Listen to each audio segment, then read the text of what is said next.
Initially, I will start showing the omoplata and its variations. So that it will be a better presentation of this technique, I will show initially the omoplata, how it was created, and evolutions of the omoplata.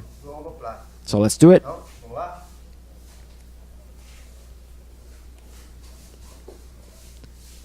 Well, I will hold both sleeves. I will put my foot in his hips so I can turn my hip. Okay. I put my leg over his shoulder, lock his arm, and now that I'm in position, I'll come up. This position, it's basically the same till today. The notch and the adjusting are the details that were improved.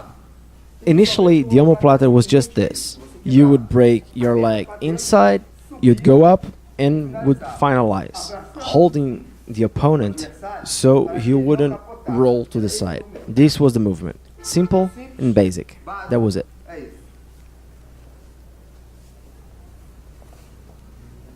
Now let's start showing the evolution of the notch and its variations. The principle of the notch is the same. Foot over hips, pass your leg over the shoulder, put your hips outside, and I will hold the opponent's body.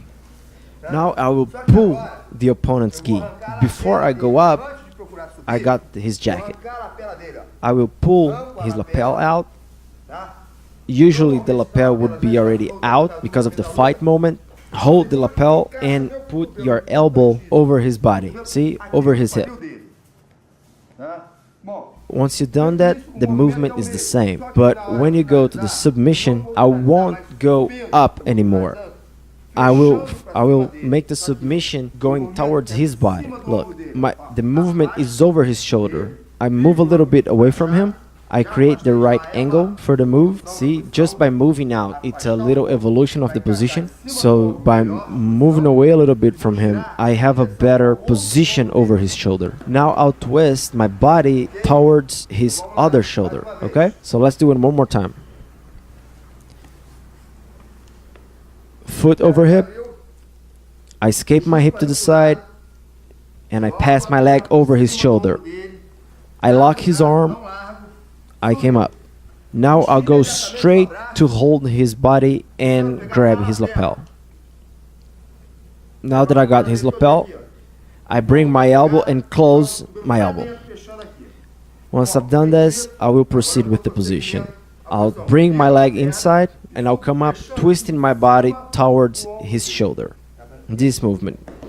So you can understand it better, I will remove his arm, put it here, and make the movement just as his arm was under my leg. This is the movement. Okay? But of course, with his arm in between my leg.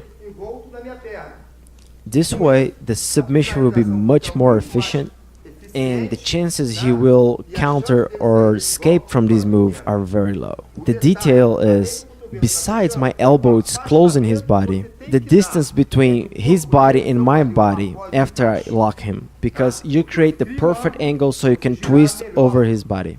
I will repeat this position one more time. Look, I have dominated his leaves. I have to grab from inside.